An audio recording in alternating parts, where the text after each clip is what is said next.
there. I tried. It's pretty good. I always try. It never usually works out very well. Pretty good. Pretty good there, Chris. Yeah, later in the week we're on, what is it, Saturday? Is it Saturday night? Man, Saturday night. The moon is out. Gonna head on over to the Twist and Shop. Another Saturday night. And I ain't got nobody. Well, I don't know. Got some money because I just got paid. There's more Saturday night songs. Let's see. Saturday Night Fever? Oh, we're buzzing. Hold on. How could we be buzzing? Let me fix that Facebook people. It's always on that iPad there. Yeah, we're getting a new one. We got a new one. We got a new one. Let me know if the buzzing goes away, guys. Because we've got a delay. Yeah, we don't know for sure. Anyway. Well, hopefully it goes away. You're going to have to fix it. It's on your end, I'm sure. Oh, Victor's on. Hey, Vic. You were supposed to be on the podcast tonight, but you didn't show up. Come on, Vic. Again. I'm not buying any Bitcoin, by the way. I've figured out that it's too much. It's too much to do to pay attention to all this crypto stuff. Oh, Victor's on. Oh, yeah. There we go. Audio's better. It's that plugin. It's the plugin every time over there. Yeah. Anyway, yeah. Saturday. We need to have top 10 Saturday songs because there's a lot. I know there is so many. There's another Saturday one that I'm missing. I think it's Saturday Night Fever. Well, the other Saturday Night Fever, of course. Does that have the word Saturday in it? Oh, there's SATURDAY Night. Yeah. That's by Airplane, I believe. Really? Mm-hmm. Like the movie. Yep, the movie sang it. The movie sang it. Yeah. The cast of the movie. Absolutely. The reason I remember that song is there used to be a commercial with random like 80s, 70s and 80s songs on it, and I remember him playing that. It was like Now That's Saturday? Yeah. Or Now That's 70s. Yes. Now That's Saturday. It was just Here's like your that. top 10 Saturday songs. You wanted to some Saturday Night's All Right by Elton John. Oh yeah, Saturday Night's All Right for fighting. Songs about Saturday night. Okay. Aaron Watson. I thought you were gonna say Neville. Saturday in the park, feeling like the 4th of July. It's like the best band ever. Chicago. Yeah. Another Saturday Night by Sam Cooke. Okay. Is that the second one that says Another Saturday Night? No. Oh. Someday I'll Be Saturday Night by Bon Jovi. I don't know that one. Saturday Night Special, Leonard Skinner. Oh yeah. Wait, Saturday Night Special. Well, that should have been played by 38 Special. Saturday, a follow-up to Friday by Rebecca Black. No way. Yeah. Is that true? Absolutely. Rebecca Black girl. and Dave Days. It's Friday, getting down on Friday. I'm not even going to partake. I can't handle it. There's so many. Saturday Night by the Bay City Rollers. I love a good Bay City Rollers song. Saturday Night by Earth, Wind, and Fire. Wow. God Bless Saturday by Kid Rock. I'm sure that one's a classic. He got in some trouble recently. He did what for? Oh, Saturday Night Divas by the Spice Girls. Nice. He said a slur. Really? A slur, and people called him out on it, and he's like, if you are offended by that slur, you are that slur. That's what he said. Oh, okay. I mean, at least he backs himself up, and he's not going to... homosexual slur that he said on Twitter or something. Okay. I think you can probably figure out what it was. I think so, yeah. Anyway, hey, guys. Welcome to another Saturday night episode of Snarf Talk. Yes, sir. Next week, we're not going to have a live episode because We are. I am going to be on vacation. We will still be releasing, hopefully, and probably a podcast. Yeah. An audio podcast that you can download on iTunes or Stitcher or Switcher. Downcast, Apple. All of those. Yeah. Spotify. Google Play. Yeah. You can also check out our Patreon at patreon.com/snarfcomics. No! Oh, take it. I got to remember this. No, yeah, we do want you to check out our Patreon at patreon.com/snarfcomics where we need money. where you can There help it was. support the show, and you can subscribe to get extra podcasts and all kinds of interesting whatnots that we haven't done a very good job of updating lately, but we're going to get back in the groove now. We have the what's. We just started. Yeah, not. well, I mean, it was a busy season. It's been very busy. Baseball's almost over. Farming's almost Is baseball caught up. almost over? I feel like we still have a lot of games left. No idea. I have no idea when it's supposed to be over. When is it supposed to be over? No idea. It's I don't know. Is it supposed to run into July? I think it does Or run. is it started later this year, right? Yes, it did start later because I believe they started it later because high school sports went later. Okay. And a lot of our umpires are high school Because students. T-ball's over. No, it isn't. Our last game is next week, and I'm not going to be here. Oh, really? Yeah. Man, you only had like 5 games. No, we started a month before the Mustang or the. Was it that far ahead of us? We started right at Memorial Day weekend, the weekend before Memorial Day. Yeah, actually. Yeah, because you had already had a game when we went camping. Yeah, that's right. Wow, I guess you did start way before us because we played like 2 games that weren't even like in the season, and I thought the season started. And they're like, no, that was like a preseason tournament, and it didn't make any sense. So yeah, we had a big win this weekend. Big win last night. We should have Mazan. had a win on Monday night. Just needed to come out a little more aggressive. Monday night, yes, correct. We should have had a win that night. Thursday, the team was very good. Thursday, we got absolutely crushed by one of the Seneca teams. Yeah, they're a very good team. Yeah, they were phenomenal. But then last night, But last night, we did the crushing. I know. I feel bad Grady missed it. I will crush you. I wouldn't really call it crushing. It was in the early beginning, on. yeah. It was. Yeah. It was fun. It was a fun game. I got there late, watched It was the a night last game part. under the lights. The crowd was going wild. Really? Cash had his That's first awesome. hit of the season. Yeah. That's what I hear. Good job. It was a good game. It was fun. I know, and Grady had to miss it. I had to take him to his first overnight camp, which he loved. It was just 24 hours, which I thought was weird, but he loved it. And I guess for kids that age, it's a little bit easier. The problem was it's an hour and a half away, so it took me just as long to drive him down there and come back and then go down there again and pick him up as he stayed there, basically. Right. It's like ridiculous. But he loved it. He wanted to stay, wanted to go back, wants to do it again, so that's good. I think camp is fun. Meet a lot of Did new you go people. to camp? I went to a 4-H camp. Camp Shawanasi. That's what it was. We just had this realization. I never knew that's what it was called. Camp Shaw, they called it. Camp Shaw. I also yeah. went to Camp Shaw for 4-H camp. And that was like a week long. And then, it's a full week. And that's Grady will get to do a full week next year. Once you hit 4th grade, that's when they allow him, or like 10, when you're 10. It wasn't really a camp, but IAYI, Yeah. Illinois Ag Youth Yes. Institute. It's probably not institute. But No. I mean, it was a camp. I yeah, stayed but it there. was a camp. It was like for a couple days, though. It wasn't like for a week. It was a 4-day weekend. Yeah, something like that. And was they like- do a lot of like trust falls Yeah. and like Team building exercises.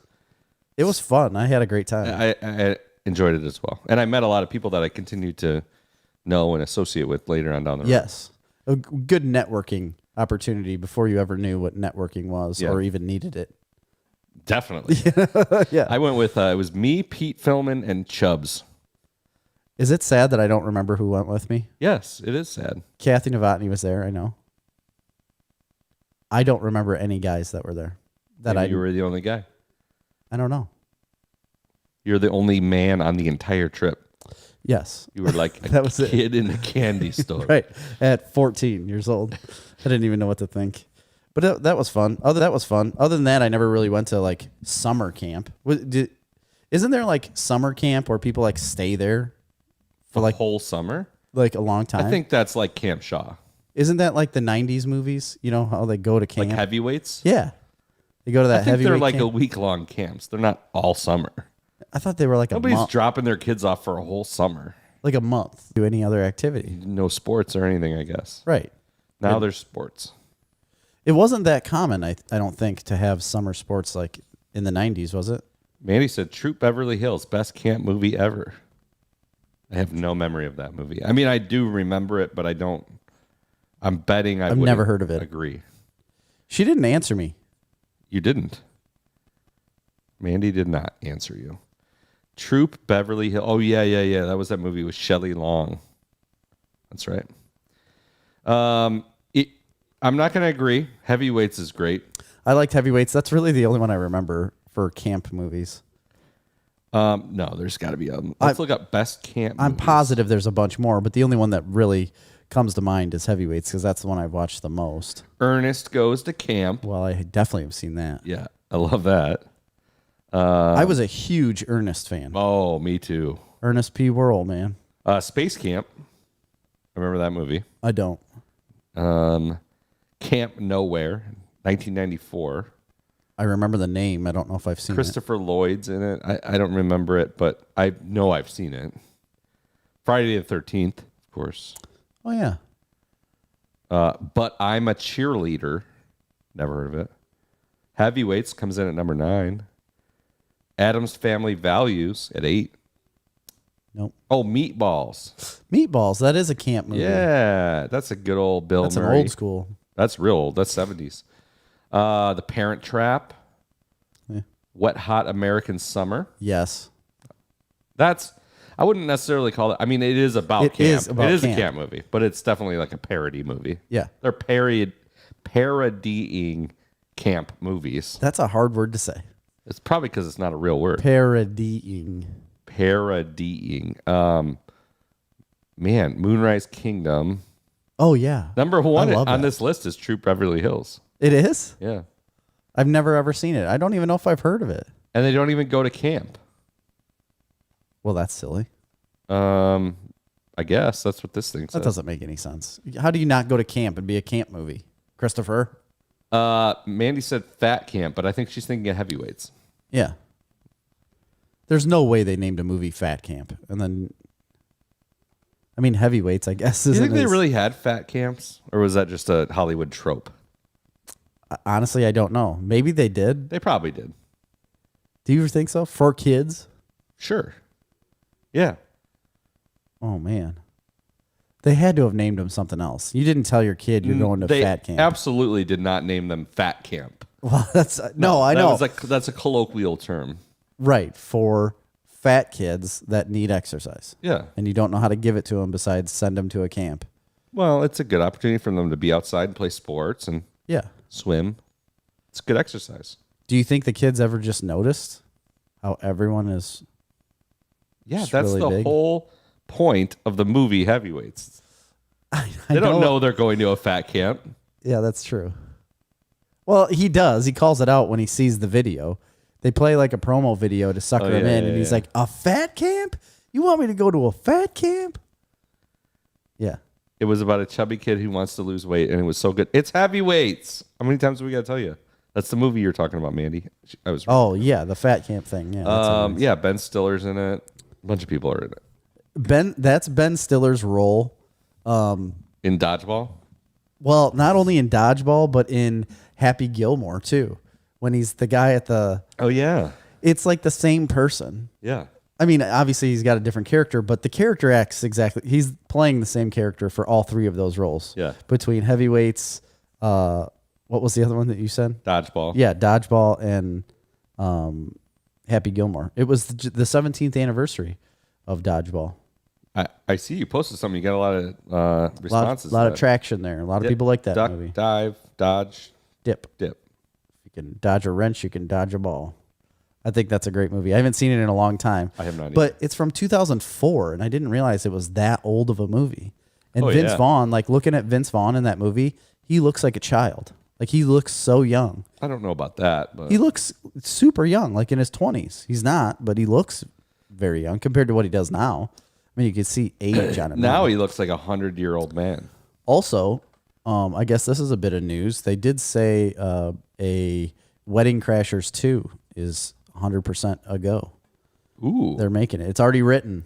So I'm in. they're on board. And the report I heard, it was like they said they literally went on record and said there is no reason for a sequel to this movie other than it made a lot of money when it first came out, and we think this one will also. And it costs nothing to make, Right. probably. It cost no money to make, and it was like $240 million they made on that movie when it came out. Which Yeah. It's a big movie. Yeah, it was huge. And I remember when it came out and it was big, it wasn't like a hyped up movie. It's just a movie that randomly came out. Right. I don't remember there being any hype about that movie. It just came out. I mean, obviously, Owen Wilson and Vince Vaughn at that point. Vince Vaughn was a big star. Yes. And everybody knew that they were in the movie, so they were like, oh, And Will Ferrell was in it, and everybody knew that. But it wasn't like it was one of these things that was hyped up for 6 months, a year, you know. There are so many one-liners from that movie that people continue to talk about. Will Ferrell has one of the biggest ones, and he's only in it for like a 3-minute scene. Yeah. You know, Mom, meatloaf. I love I love when the whole family drama happens at the end and Vince Vaughn has to leave. Finally, he's like, let everybody down. But he takes that naked portrait of himself. Yeah. The other guy's like, oh, no, I'm taking that back. He's like, this was a gift. Yes. It's a good movie. Yeah, it is. I haven't seen it in such a long time. We've got a stage 5 clinger here. Crab cakes and football. That's what Maryland does. Isn't that The actor? yeah, he plays Raccoon. Bradley Cooper? Bradley Cooper. He's the fiance that does the football and Yeah, it is, I think. he's got like a shaved head. Crab. Let me see. I don't think that is. I don't think he's the one that delivers the line. He isn't. Not that line, I'm just saying, but Bradley Cooper's in it and he's the main bad guy. Cuz the girl's dad loves him because he's like a footballer, you know, whatever. Anyway, yeah. So on tonight's episode, y'all, we're gonna do a top 10 later, not a ranker. Top 10 card tricks. Really? Isn't that what we're doing? No. Oh, okay. I don't even know how I would do that. We do it with We're our gonna do hands. close-up magic. Sleight of hand all night. I got some rings in the back. Yeah, I've got a top hat, a wand, and those, you know, those like, Never-ending tissues. yeah, whatever they are. I was gonna say Scarves. napkins, but it's like a scarf or like handkerchiefs that are sewn together. Yeah. And I have some smoke pellets. Oh, nice. Yeah. And the flame paper. That works really well with cameras too, so it'll be perfect. Yep. Mm-hmm. No, that's not what we. No, we're going to discuss a ranker list. We're going to talk about the best, what was it? Space. Best space shows in the galaxy on TV of all time. Space Ghost Coast to Coast. We have some news. We're going to do a lot of interesting what you're watching later. We've been watching a bunch of stuff. We got a both lot of us. We're going to talk about all kinds of new shows. There's new shows. There's new shows coming out. There's all kinds of things happening. There are a lot of new shows. I got surprised by one today, and Before we get into that, though, I got a couple spring stretchers. oh no, spring stretchers. Yeah. We like to be happy all the time. I don't want to be aggravated, Chris. This is a minuscule one, but it's one that's been slowly eating away for me over the last year. Slowly killing you. It's so annoying to me, and I don't know why. You don't know why? Okay. From the period of about the beginning of whatever this election cycle was Yes. until today, That would have been, I mean, the election cycle? That was. a couple of years, this has been yeah. happening. Yes. It's been eating away at me, Jerry. Okay. It's like a little acid just dripping. Well, it's like a parasite that's went into your brain.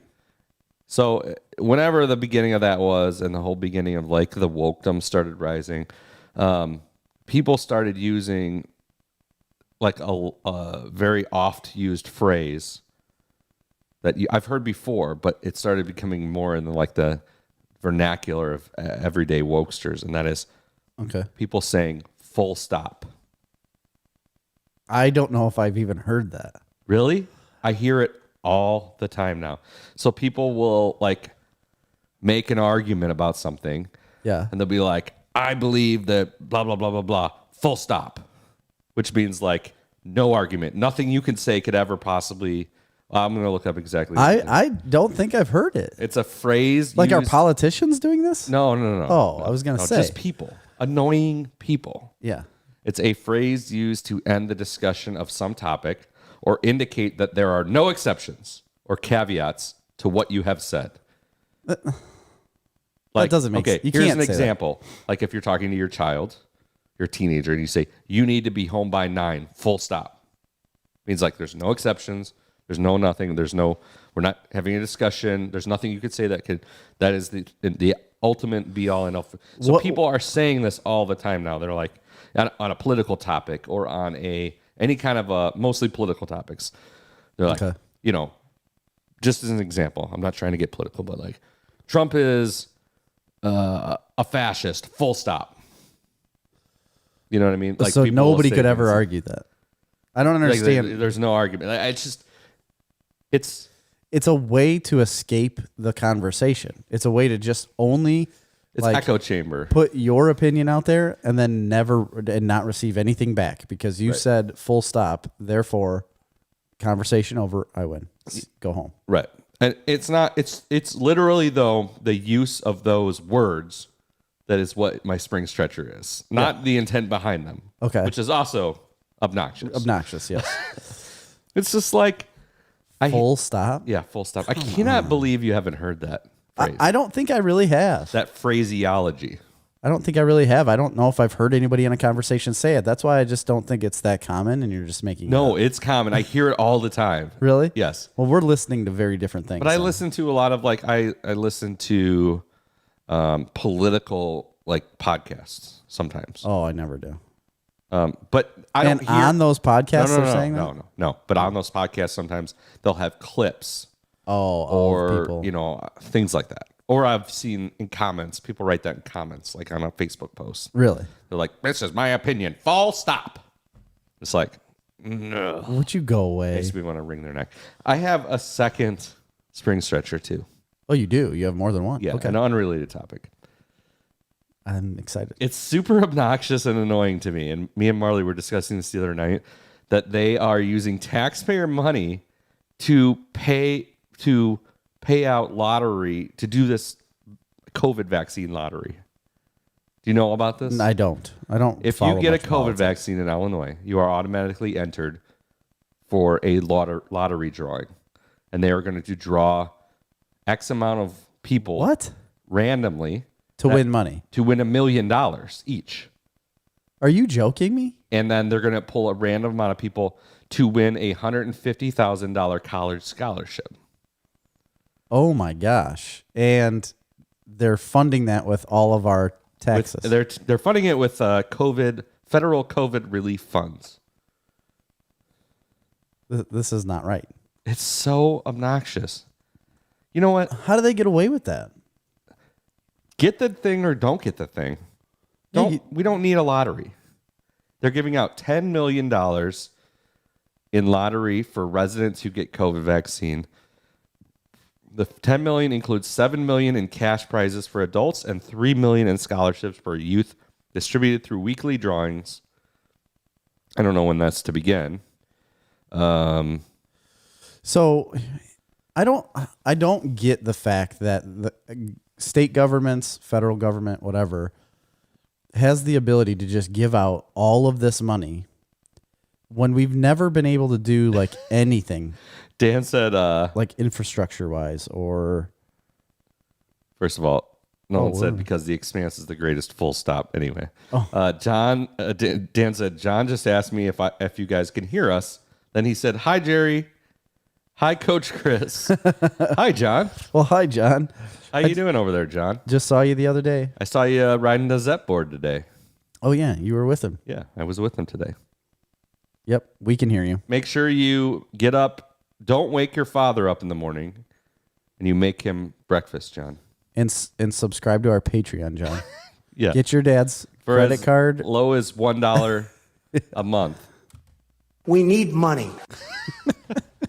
Anyway, so yes, and you were saying how they can divert funds. They can just unilaterally make decisions to take. And it's just all of a sudden 10 million, no problem. We'll take 10 million. We're going to do this thing. Yeah, we'll just take $10 million and use it to try and bribe people. But they're trying to bribe people into taking. But also government agencies like National Fish and Wildlife, DNR, different places are trying to do projects and research and other things and are asking for $100,000 of support from the state or $200,000 or $50,000 from the federal government or whatever, and they're always told no.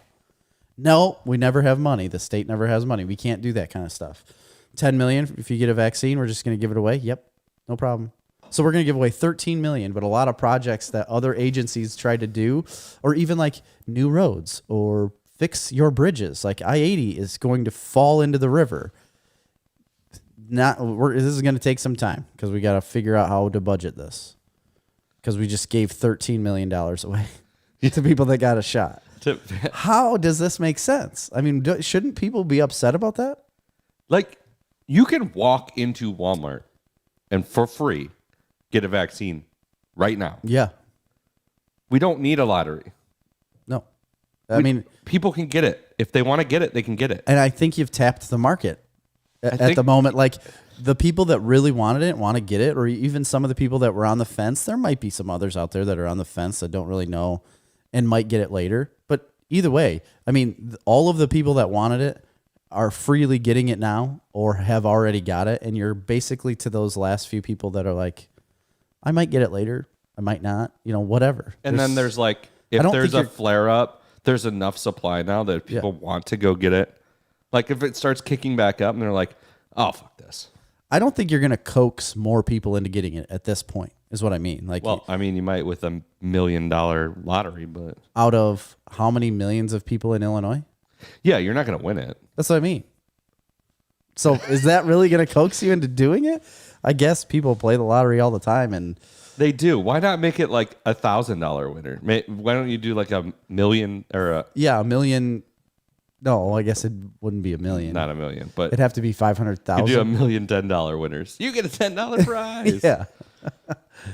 I don't know. But there's other states doing like free giveaways. Like, if you get a shot, you get a beer. There's states that are giving away weed. They're giving away joints. What? Oh my gosh. Marijuana joints. I want them to give away no real estate tax. Yeah, for life. Yeah, like real estate tax free to the first 500. Or like the first 1,000 people that come get a shot on March 2nd. You know what I mean? Like, do something like that, and I'd be all over it. I'd be elbowing people. I would get 9 shots. I don't care what you're going to shoot me up with. I don't want to pay your real estate taxes. I don't want your life taxes. That's all. That's all for my spring stretchers. It just stretches my springs, Jerry. And pretty soon we're going to have a sticker for that. We are going to have a sticker. You can purchase that sticker, and you can find things in the real world that annoy you, and you can slap a sticker on it. Yeah. And it's going to say Snarf Talk, have a little logo, but mostly it's going to have a giant spring, and it's going to say Spring Stretchers. Yeah, and you can put it on people. Yeah. Like, man, you really stretch my springs. Like, if your like husband's really annoying you or something, boss, slap it on their back. Slap it on his face. Slap it a boss. With a spring stretcher sticker. That would be good. I'm going to have it all over my bumper. People would get the vaccine for a free Polar Pop. I'm sure some would. Maybe. I'm gonna put that spring stretcher sticker on your front bumper. I'm gonna need a lot of those stickers, Mandy said. Yeah, a lot of. Well, do you got a spring stretcher? If you got one, shout it out. Yeah, shout out your spring stretcher. We'll read it, and then we'll see if it's valid or not. We'll validate your spring stretcher. Yeah, because we're the ultimate. I mean, that's what we do. Full stop. I mean, right here. Full stop. Absolutely nobody else has the a higher opinion or the authority to do what we do. Yeah. Exactly. Anyway, you got some news. There was some news on the airwaves, no? I don't have any. You said you had news. I just got a something coming out that I'm excited for. Okay. It's coming out Tuesday. Oh, already? And it's Batman. What? The Long Halloween. Oh, yeah, Part the cartoon. 1, the animated feature. It's going to be broken into 2, just like they did for the Dark Knight Returns. Yeah. Super excited about it. Is it going to be on HBO? I believe it's on HBO Max, yeah. Or maybe it's just you have to buy it. I don't know.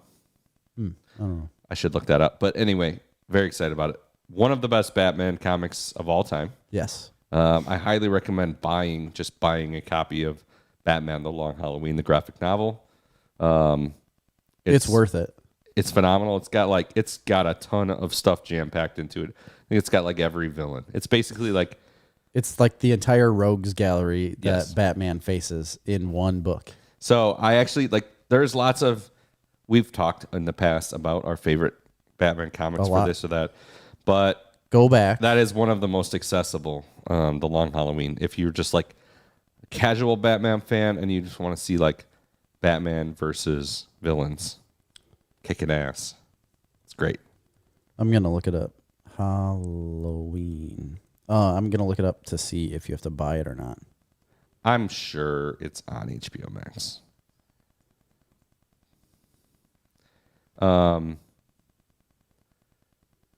Hey, your boy's in there. Josh Duhamel. Josh Duhamel's in it? Yeah, he plays Harvey Dent. Oh, yeah. He's Harvey Dent. Yeah. Jensen Ackles. so is Jack Batman. Quaid I see that. from The Boys. Alberto Falcone. He's Falcone. Awesome. Yeah, I'm not sure where it comes out at, but real excited. I just didn't know if you would have to buy it on. I don't think you do because they were releasing basically everything on HBO Max for free. This film was released on June 22nd, 2021 on digital download, DVD, and Blu-ray. Doesn't say anything about HBO Max. Anyway, another... Question, real quick. Yeah, So sure. I said cartoon, and you immediately said, "Yeah, animated." Is It's it like not a cartoon. Is I it? mean, What's the difference? it is a cartoon. When I think Is of... it derogatory to say cartoon? Yes. Compared to animated? I think it is derogatory. Why? Because it's an animated feature, right? So when you say cartoon, you're thinking of a children, either a children's show. This is rated R, I'm sure. I understand, but I mean, Cartoon X-Men of the '90s was an animated show, but is it's a a children's cartoon. show. So It was a show aimed at children. This is a rated R animated movie. I feel like the I would word not call it a cartoon. A cartoon is like the whole. What is the definition of cartoon? That's what I was just going to look up. A simple drawing showing the feature. No, a motion picture using animation techniques to photograph a sequence of drawings rather than real people or objects. Yeah, I mean, a cartoon is an illustration. I'm not saying it's technically not a cartoon. It is a cartoon in its art form, but right. I think in our society, cartoon takes on a certain meaning of like animated or funny. Like Family Guy is not aimed at children. Cartoon is normally a humorous Yeah, thing, right? for sure. Animated just means full of life or excitement, lively, or made using animation techniques. Right. I just think it's odd to refer to it as cartoon. I don't. I've never thought of it that way. I've never thought of it as childish by saying the word cartoon, because that's what it is. There was Batman the Animated Series. That's what the actual name was, but that was still a cartoon. I'd be like, yeah, the Batman cartoon. You just watch that all the time. You know? That was definitely aimed at children, though. I'm not saying it's not enjoyable by adults. But there's no definition that says a cartoon has to be aimed at children. You're But just it was. saying. It was made for children. It doesn't matter. You can still call it a cartoon whether it is or isn't. Why can't you? You can. The but word that's cartoon doesn't mean children But or that's aimed at children. the connotation. That's your connotation. You know what? Full stop. Fine. You know what? Fine. Full stop. Fine. I don't know. I've never thought of it as being different. Okay. Well, anyway, check that out Tuesday. I bet it's going to be really good. I'm excited for it. Yeah. The last one they did. What was the last one they did? It was the one with. Henry Winkler. No, they did one of our favorite Batman comics, and it was disappointing. With the This serial was the killer. Long The Halloween. It was Zero. No, the serial killer. They changed the story completely. He marries Catwoman or falls Year in love. one or 0 year? No, wasn't it's- it? No. Hush. Hush. Yeah. They did Hush, and I Yes. didn't think they did it good. I didn't care for the Representation of it. animation very much either. I didn't mind that. It's just they focused on they took the wrong parts of the story to focus on. Yeah, big time. I mean, I don't think it was terrible. It's just they missed a lot of the nuance, the mystery of the story. Right. I still liked it. It was a fun watch. But yeah, it wasn't the book. It was not the book to me at all. Completely different. Not at all. And that was disappointing. And we had talked about that for a while. So hopefully this one isn't going to be that way. Since it's part 1, 2, and The Long Halloween is an extremely long book. First off, it's very thick graphic novel, I don't even know if it technically is a graphic novel. I guess it is. Yeah, it is. Because I wonder if that originally came out as individual.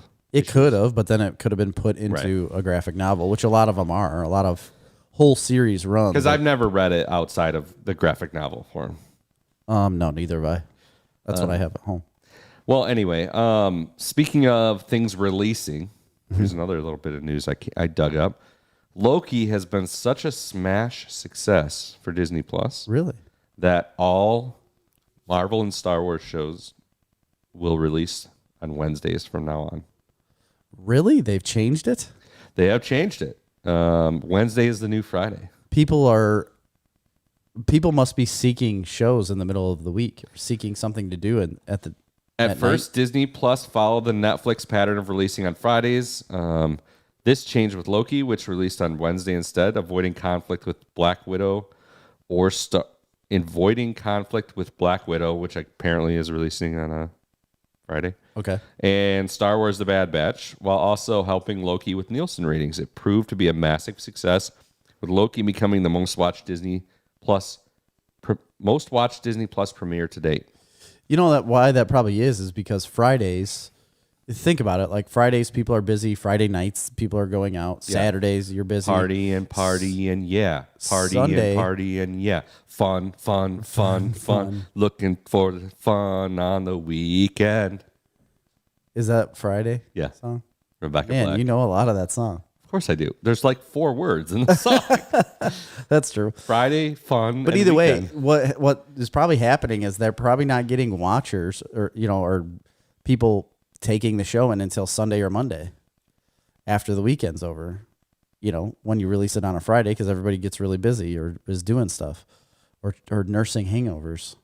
They've moved. So Wednesdays, people are up and at 'em, ready to watch They've something. officially moved the show's Monsters at Work, which I think is a Monsters Inc. show. Okay. I don't know. Turner and Hooch. Apparently, they're making a new Turner and Hooch. All right. Whatever. Behind the Attractions, whatever. Don't know that one. Chippendale Park Life. New Chippendale, huh? Yeah. Turning the Tables with Robin Roberts. Turn the beat around. Probably not going to watch that. No. This isn't a very exciting list. I'm going to skip This that. list is not good. Anyway, that's happening. So I thought that was a little bit interesting. I do anyway. think that's interesting because obviously they see that the metrics tell them something. It makes sense. I'm really getting sick of waiting till Friday for everything. I know. It's annoying. infuriating. And I understand what a lot of people would say is like, well, what's the difference? Because you watch something on Wednesday, you got to wait till next Wednesday versus Friday to Friday. It feels different. It does feel different. It feels late. It feels late in the week. Yeah. It is late in the week. Yeah. And I don't know. Everything is like balanced off of the weekend, at least when you're not working. That's what I mean. 7 days a week. But during the week is when I usually take shows in. It's later at night, when everything's Yeah, I'm not settled watching down. any shows on the weekend. But really, I don't. Friday, Saturday, Sunday, No, even. I'm partying. Yeah. Yeah. Right. Just keep partying. That's what we do. We party and play. Baseball. Well, we don't play. Coach it. Coach the baseball. Yell at it. I coached baseball this morning.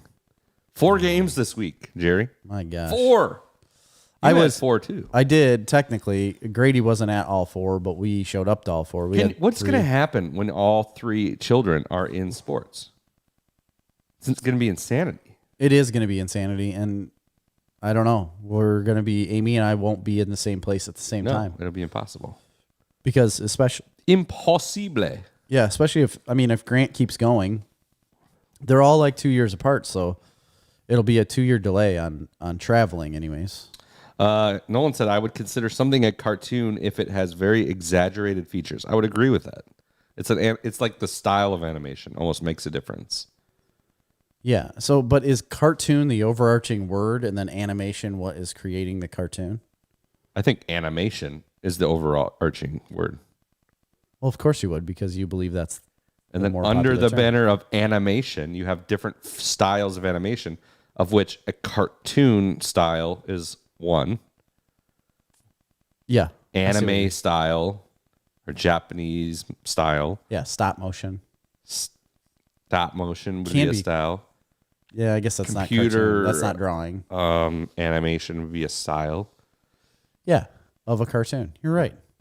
I can go with that. So me calling it a cartoon is correct, is what we found out. No, that's not what we're saying. We're saying It is. cartoon is a style of animation. Yeah, I still think I'm right. It's exaggerated. Do you think people look like Batman? Yeah, I mean, I think they look pretty realistic to people. Not all the time. His chest is so unproportionate to the rest of his body. It's No, unbelievable. I mean, it's like yours. about right. Similar to yours. Okay. Dave says, hey, boys, can you talk about The Bachelorette? Haven't seen it. I never usually watch that show. There is a huge following between The Bachelorette No, and nobody Bachelor watches and The stuff. Bachelorette. Well, The Bachelor, I guess it is. Everybody right? watches The Bachelor. I Yeah. don't think anybody watches The Bachelor. There's a fantasy league for The Bachelor. There's literally a league where you can join a fantasy team and you pick your team of women, that who's going to be like eliminated and stuff. Like if you get the last girl, then you win Yeah. the league. It's wild. I mean, I've seen that show before, mostly because Marley wanted to watch it one season. I think I've seen one season. yeah, And I've seen I'm some not of it. saying there isn't something worthwhile there, but it's very little. Yeah.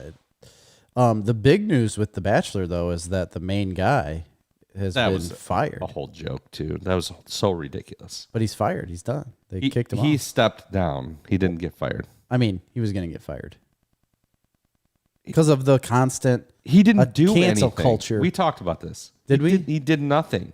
Yeah, but it's like cancel culture big time, and He chose to step down. It was supposedly his choice. he wouldn't have if he hadn't gotten attacked over things. Well, that's true. It's crazy. That's the There biggest is news. no justification for Southern antebellum dances. Full stop. That's what he got. One of the contestants on the show Okay. attended when she was in college Oh an yes. antebellum South party. So basically, it's just a party where women dress up in fancy gowns like Scarlett O'Hara. Oh yeah. And That seems nice. everybody came out on Twitter and attacked her.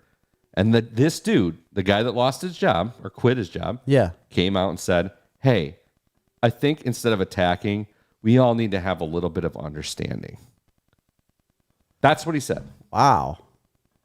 And he lost his job. It's insane. So no, David, we are not watching What is 50 million settlement? 50 million settlement. So- Did they pay him? That's crazy. Did he get paid 50 million? He was the executive producer of that show, I think. He had to have been. He's been involved with it the entire time. Yeah. I think that guy was real rich. I'm sure he was. What was his name? Chris, Hansen. yeah. Yep. That guy's in a bad way. Mhm. He catches predators. He used to. I Then he don't- became one. It was Chris something. I like that dude. I always thought that dude was I thought he was a seemed good guy. legit. He's always kind of quippy. He reminds me of a Jeff Probst. Who's Jeff Probst? He's the main guy on Survivor. Oh, yeah. Okay. They're like similar people. Mm-hmm. There. Greatest show ever made. Survivor. I don't have any other. Oh, there's one little bit of news. It's not that exciting, but Universal Studios Orlando has unveiled a new roller coaster, Jerry. They did? The Velocicoaster. Oh. It's a Jurassic Park roller coaster. I seen them building it when I was there. Okay. It looks very twisty. It's out over the lagoon, all of it. Oh. Looks pretty cool. I like that. I wish I would have been there just not 2 months too early. Yeah. To ride it. Yeah, it looks really. Are you cool. a roller coaster guy? I love them. So do I. Absolutely love them. Give me all of them. Always have. I've always loved them a lot, but I know a lot of people that don't care for them A at all. lot of people hate them, and I think that's insanity. I do too. You're safe. I I mean, don't get what the. it's so rare to get injured or fall off. Just or relax and like let yourself enjoy the let ride. it go, man. Let it go. If you got to pee. Pee your pants. Yeah, it's not hard to do. Yeah. Just let it go. If if I hope you don't puke, but if you do, just let that go too. Chris Harrison. Harrison. I knew it was an H. Cousin of Hanson. He walked away with $50 million because they broke his contract. Wow. Anyway, Nolan said, speaking of Batman, there was some Harley Quinn controversy recently. I'm aware. I actually kind of decided maybe not to talk about it because it was a little X-rated. Really? I never heard about it. Yeah, there was. He said, I mean, the only part of his face not masked is Batman's mouth. Just steer clear if Aquaman's kinky, fishy stuff. There was something they wanted Batman to do in the Harley Quinn show. Okay. And DC Comics said, no, Batman does not do that. Oh, okay. Okay. I don't want to still delve don't- too much more in depth. That's fine. I'll look it up. If anybody is wondering, look it up. But that Harley Quinn show is a really good show. On HBO Max, I would check it out for sure. Oh, it's the Harley Quinn show. I believe so. I could totally be wrong.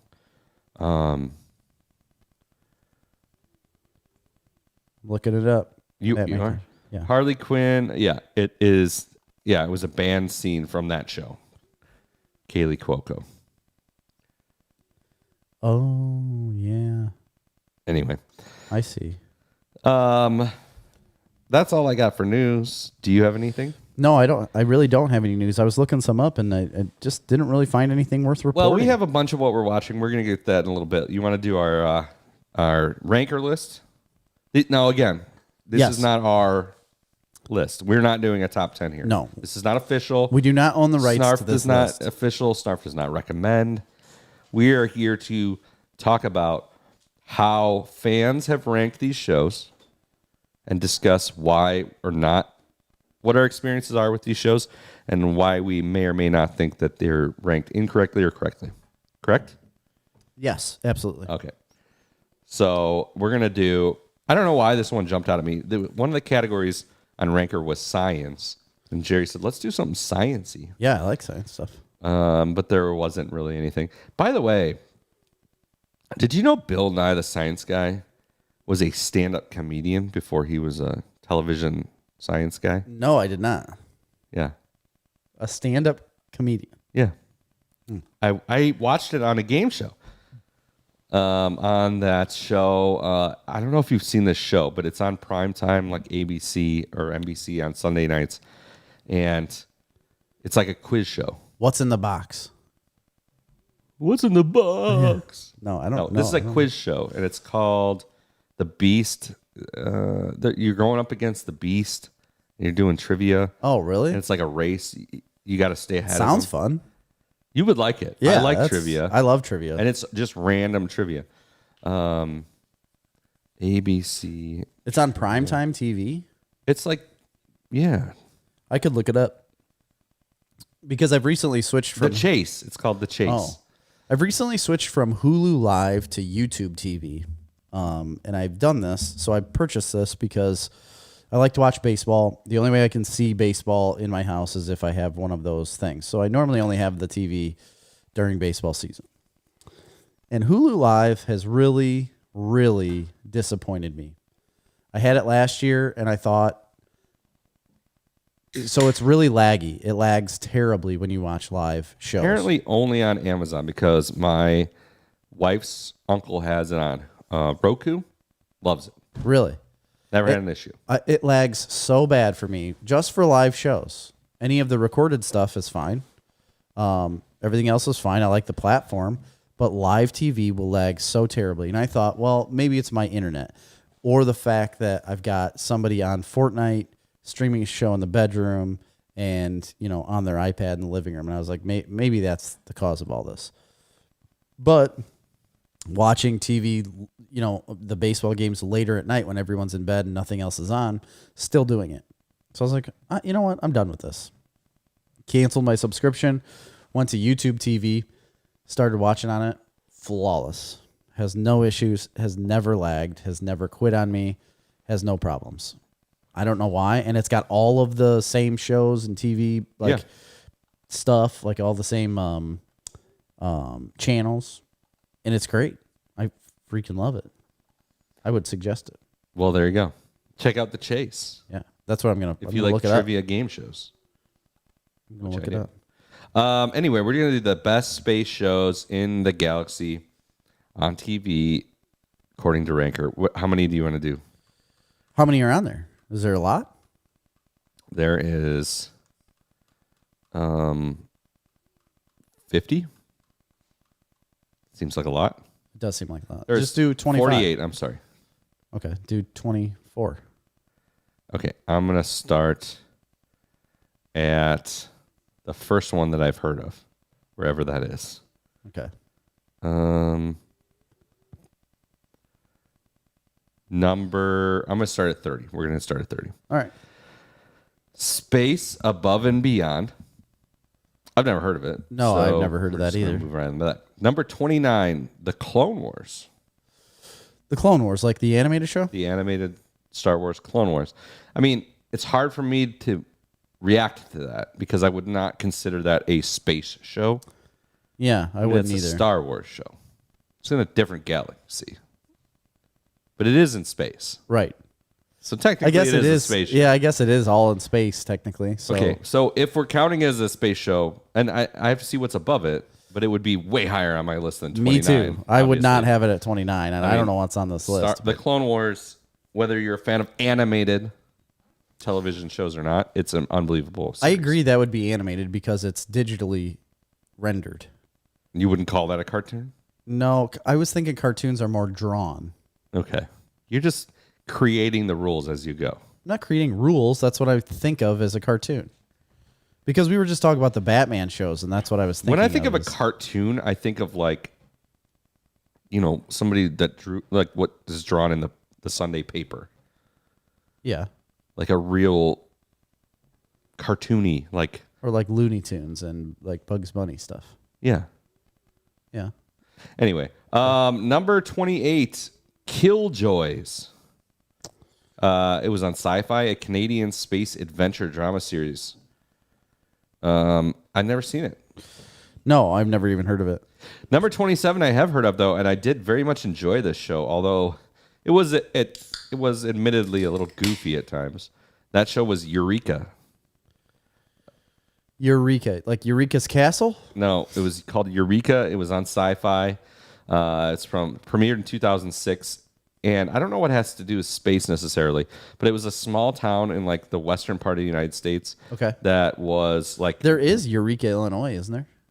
Yeah, isn't that where Ronald Reagan went to school or something? I think so, yeah. Went to that college there. Yeah. Yeah, no. This was like a small town, but it was like created by the military, like the United States military, and they take like all the geniuses from the world and they relocate them there, and they basically like let them do whatever they want to do.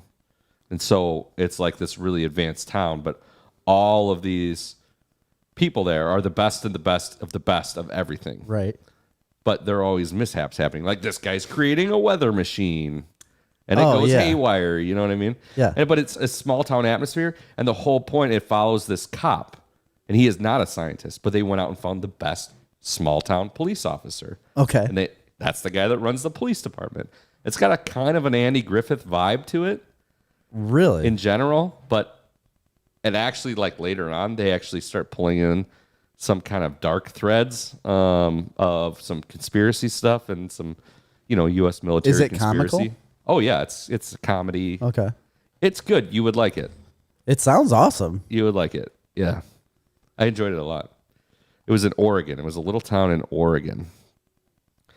The best minds in the U.S. have secretly been tucked away to build futuristic inventions for the government which often go disastrously wrong.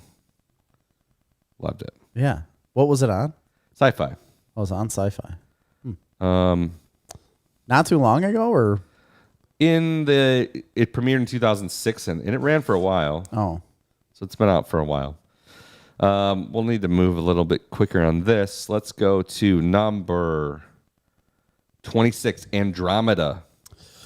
I heard of that. I know a lot of people enjoy it. Kevin Sorbo. It was had a long run, didn't it? Yeah, it came out in 2000. It ran for a while. Kevin Sorbo. Based on unused material by late Star Trek creator Gene Roddenberry. Really? Yeah. I mean, that's a win. If you got a Gene Roddenberry on your back corner. That was also a sci-fi show. 25 was The 100. I know David. Yeah. David was telling us Wasn't about he this. just telling us about that? Yeah. Isn't that the 100? That's not. I was thinking of Under the Dome. No, 100, American post-apocalyptic science fiction drama television series. Whew. Developed by Jason Rothenberg. 97 years after some nuclear. Isn't it like Are they in? They're in space then? a spaceship housing humanity's lone survivors sends 100 juvenile delinquents back to Earth in hopes of possibly repopulating the planet? Sounds like a terrible idea. Why would you send juvenile delinquents? I don't know why you'd send juvenile delinquents, but we already had that idea. Kind of. Well, you'd know they'd come back. We were sending them off the planet. Yeah, but they're going back to the planet. They're going back in time. Number 24 is Star Wars, The Bad Batch. I don't know. I don't know yet. I haven't watched enough of it. Number 23 is The Jetsons. Never a fan. Didn't like The Jetsons. I watched it some, but yeah, More it was of a nothing. Flintstones guy myself. It was nothing I ever went to.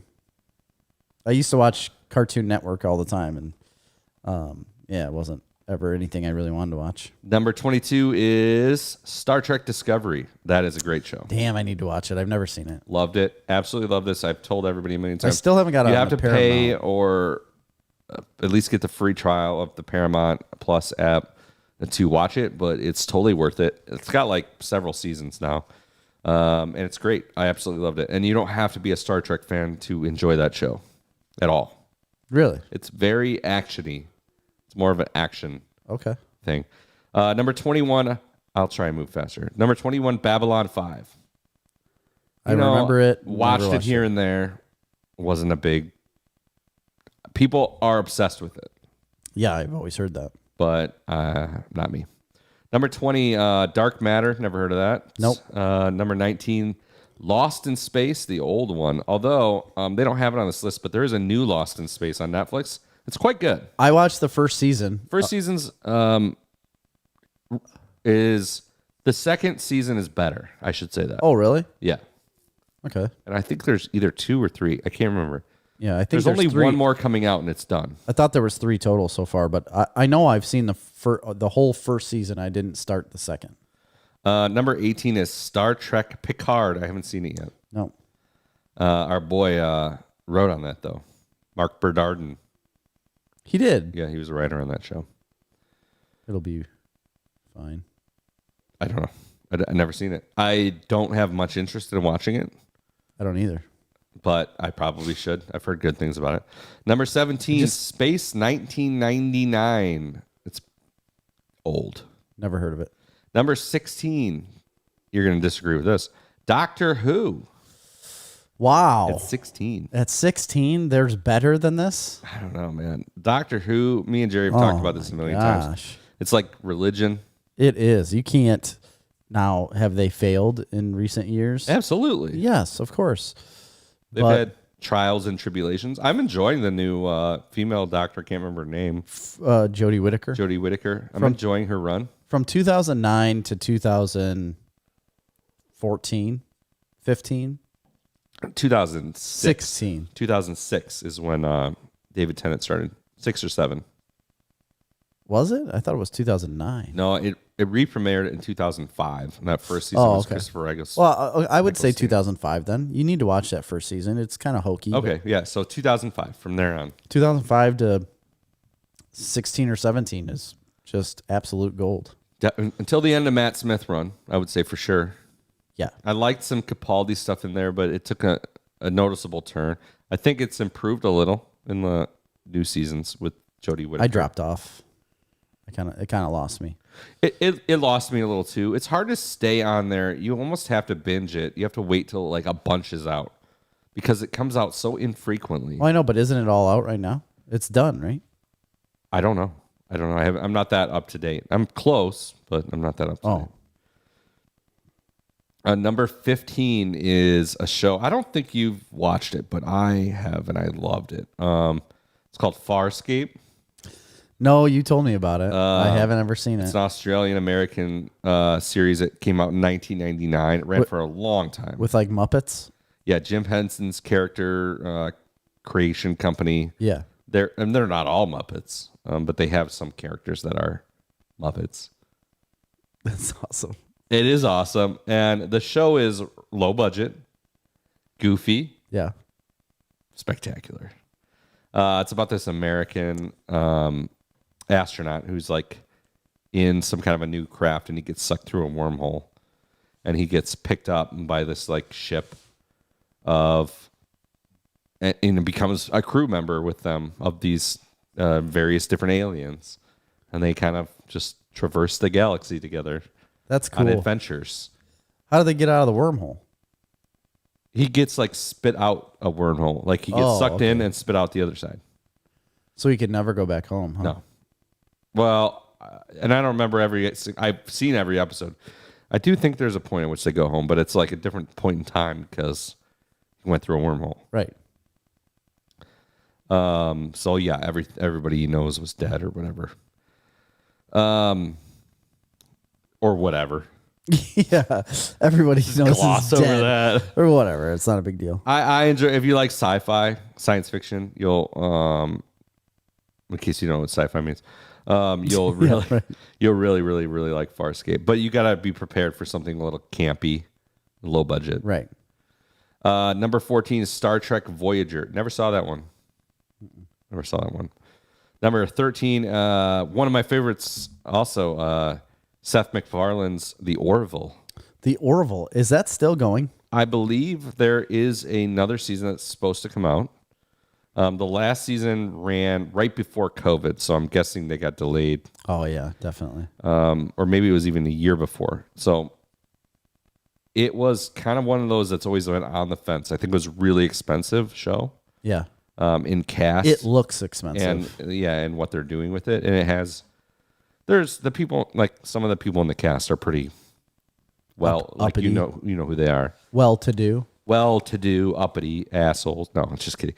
But Seth MacFarlane basically owns the Fox network, so he gets to do whatever He really the hell does, he wants.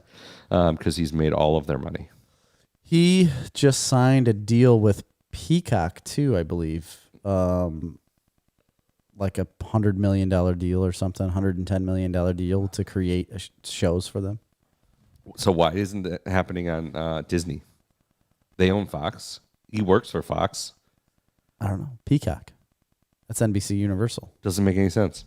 Anyway, The Orville is a spectacular show.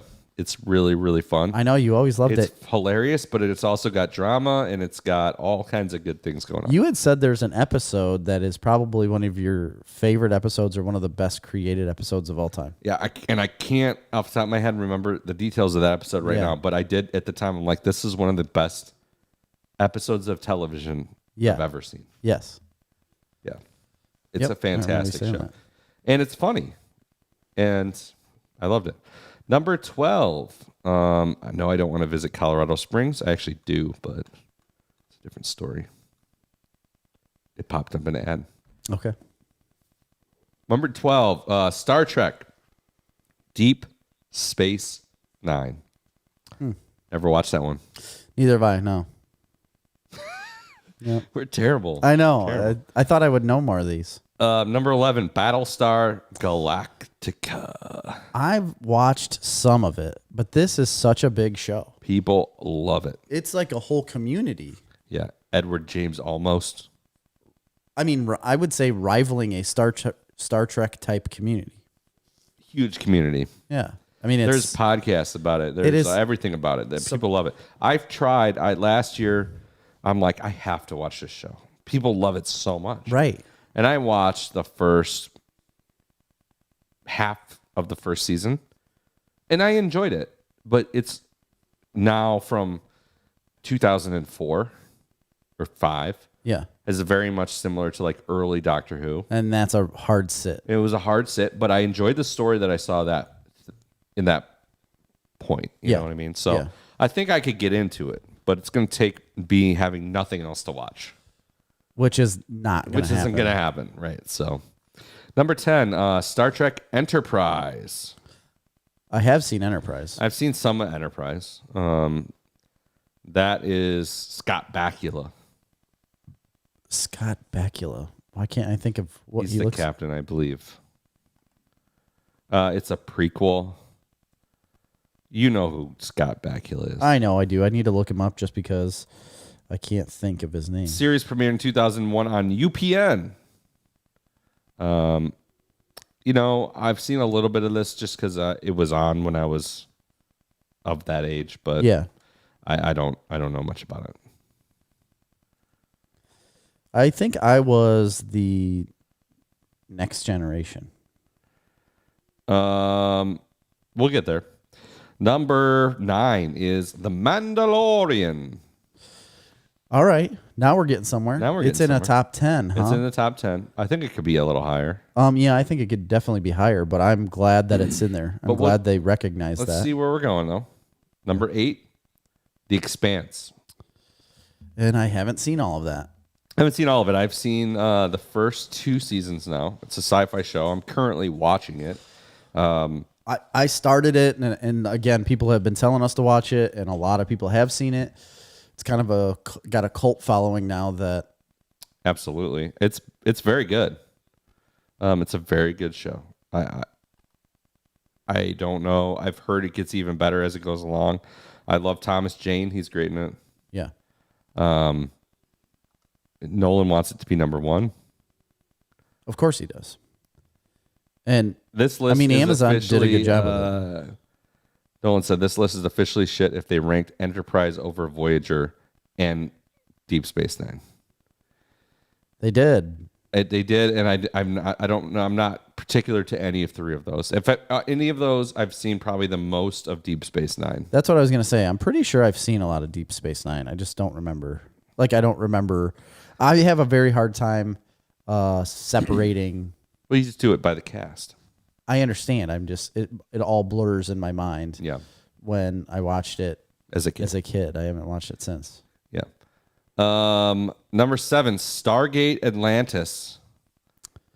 I've never seen. I've seen a lot of Stargate, but not specifically Atlantis. I don't Yeah. even think I've seen Atlantis. I don't even know if I've ever heard of Stargate Atlantis. I've heard of it. I never watched it. Is it about Atlantis? Must be. Number 6, Battlestar Galactica, the original. Oh, there's. Yeah, there is an original Battlestar Galactica, like old, like in the 80s. Really? Actually, 70s, I believe. And it did the same thing as Doctor Who. So it completely rebooted in 2005. So the previous one we were discussing was the newer one. Now they're ranking the older one higher. We're not going to get into that. I mean, obviously we've not seen that. So No. Number 5, one of my favorite shows of all time, Firefly. Firefly? Heck yeah. Yeah, I love Firefly. That definitely needs to be up there. What a great show that is. What a great show. If you've never seen Firefly, stop what you're doing and watch. There's only all of one it. season. I know. And It's not that many episodes. 8 episodes, I think. You'll be heartbroken when it ends. Yeah. I got so obsessed with Firefly when I discovered it, which was way after the fact, because it came out in 2002. I didn't discover it. I think I was well out of high. It was the same time that I was discovering Doctor Who is when you told me about Firefly. So, and I became a brown coat. I joined fan clubs. Oh, you did? Message boards. I bought all the comic books. Wow. I got posters on my wall. I remember you telling me about it, and you're like, believe me, you're going to be a brown coat after this. I was like, I don't know what you're saying. Yeah, it's absolutely absolutely one of my favorites. Love it. Yeah, absolutely. I'm so glad it's in a top 5 at least. Joss Whedon. Joss Whedon, yeah. Probably never work again. Most likely not. Maybe deserves to never work again. Yeah, I have no idea. Sorry. Number 4, Star Trek, the original series. Now, that is one I've seen a lot of. Just some. I mean, I've seen quite a bit of it. Seen them, yeah. I've seen a lot of the movies, the old movies, but I've seen a lot of the old series, but it would have been when I was a kid. So I wasn't watching that's them what I mean, concurrently. yes. But there Same with me. was not a lot of recurring storyline anyway. It was mostly week to week. It was a week to week thing. Yeah. Number 3, Stargate SG-1. Now that's one I've watched quite a bit of. I don't know if I have. It's always a good sit to just throw on Stargate. If Stargate's on, it's going to be good. I know I've seen something with Stargate. Was there a movie? There was a movie. Absolutely, there was a movie. Did it start from the movie? For sure, yeah. Okay, well, I saw the movie and I've never seen the movie's TV badass. shows. Yeah. I know I've seen the movie. I didn't ever end up watching the TV show, I don't think, at all. Kurt Russell's in the movie. There's a bunch of people in the movie. But isn't MacGyver in the TV show, right?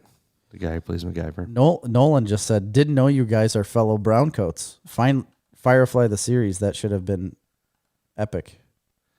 Oh, yeah. I love Firefly. And then they followed it up with there was so much fan love after it got canceled, they made a movie. They did. So that's cool. That's probably the first time we've seen something like that happen. What was the movie's name? The name of the ship. Yeah. Starts with an S. Serenity. Yeah. And there's also a comic series called Serenity. Yeah, and it'll never come back. That's the problem. No chance. No chance that's coming back. No. Number 1, I don't know how this is happening, but number 1 is something I've never freaking heard of. How? It's super annoying. It's called Red Dwarf, though. A British comedy franchise which primarily comprises 10 series of television science fiction sitcom that aired in the BBC between 1988 and 1993. I mean, no. This is number 1.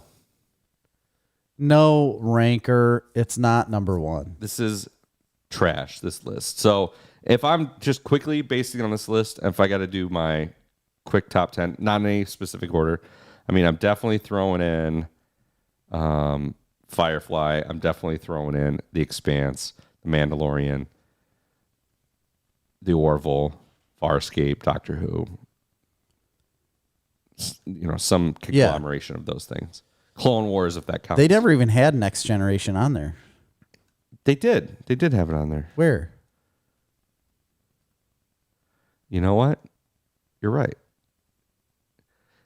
It has to be. Oh, it's number 2. I said number 2.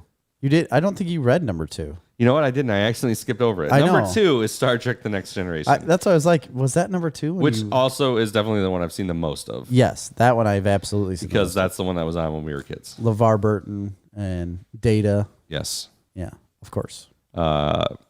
Picard. Yeah. Captain Jean-Luc Picard.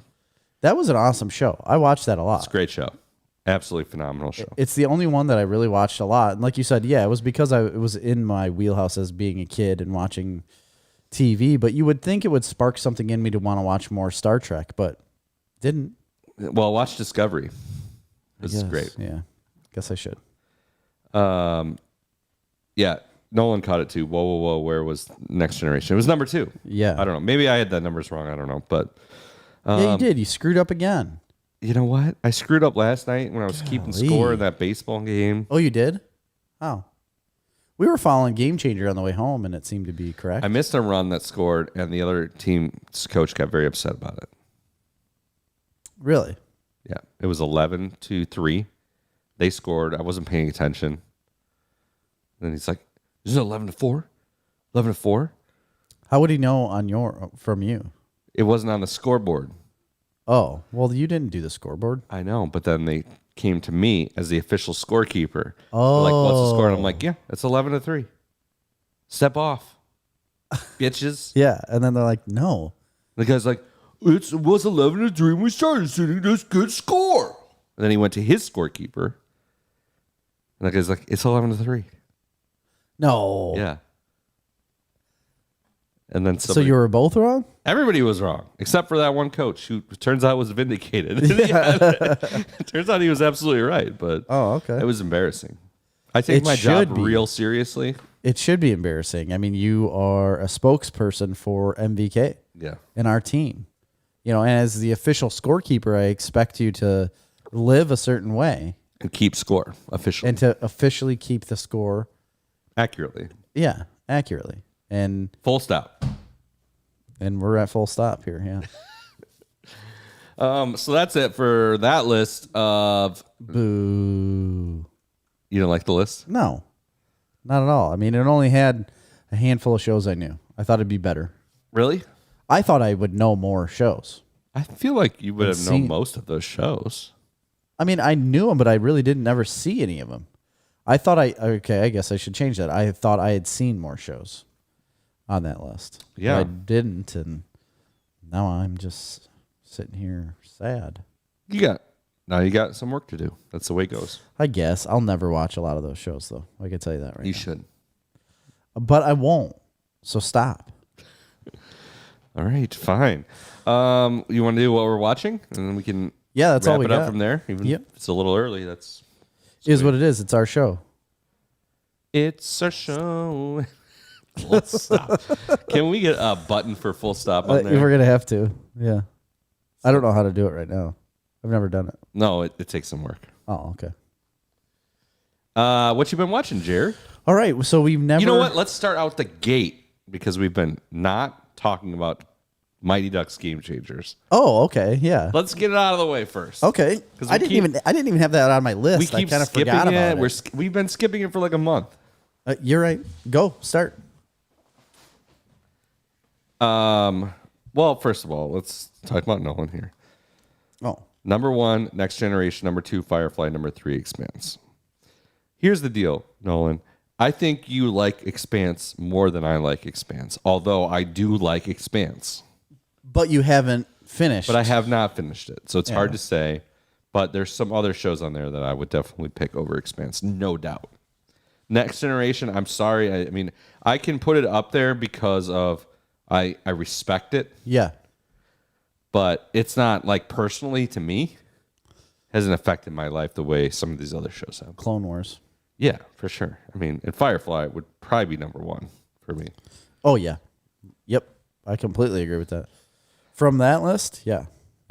Anyway, Mighty Ducks Game Changers, show that came out on Disney Plus, show I thought I had no interest in because I assumed it was I assumed it was either one of these like children's, really aimed towards children, or like tweens or teens. And I had agreed with you early on because I started watching this before you, and I had seen like 2 episodes of it, and said I'm kind of digging this. You know, I'm into it. I'm all in. And we were talking about it, and you're like, yeah, but it's like for kids though, because I had said it was like Cobra Kai, similar to like a Cobra Kai style of TV show.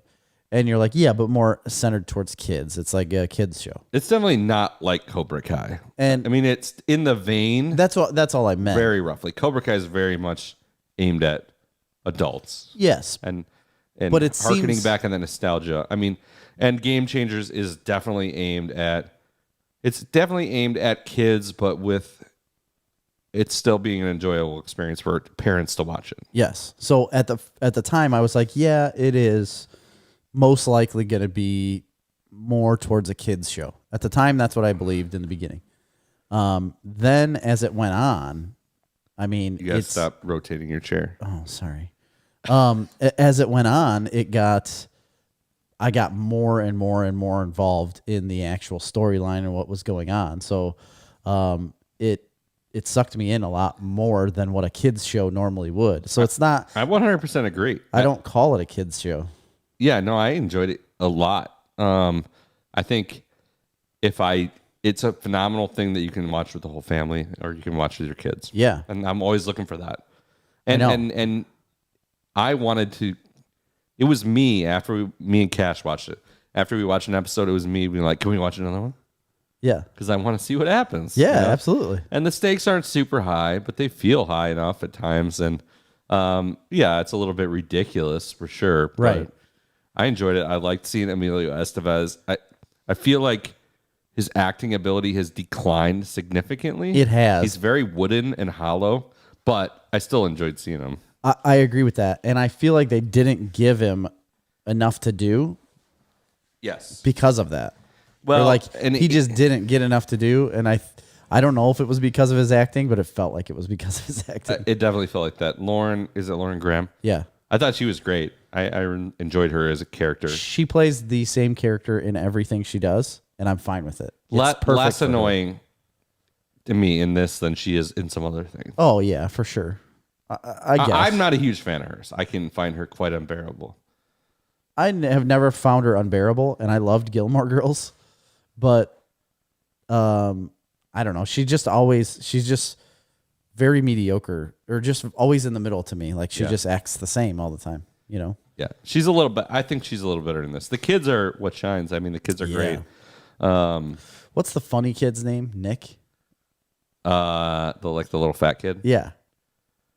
Yeah, I think it's Nick. Yeah, Nick. I think it's Nick. I loved him. Yeah, he's great. I think all of the kids are great. I think his acting is so good. Like just the way he talks and his timing on jokes, or his timing on, he'll say something and it's wrong, and then he like realizes it and kind of mumbles to himself and like looks away while things are still happening. I think is awesome. He's good. He's a very good actor. They're all great. Honestly, it's worth watching. It really is. It's quick. It's a quick watch. It's a very quick watch. They're only 30 minutes. Yeah. 35 minutes. I think one was less than 30 minutes. Pacing's pretty well established. It moves along pretty quick. It's completely unbelievable. I mean, it would not happen. No, it wouldn't. But I'm not looking for Reality that. in your Mighty Ducks program. No, I'm really not. You know what I mean? Like on a Mighty Ducks Game Changer show, I'm not looking for realistic hockey. Yeah. I'm not looking for any of that. What caught me off guard was he doesn't have a huge part, and he's just like a kind of a nobody character. But the main coach for the Mighty Ducks is one of the hockey goons in Letterkenny.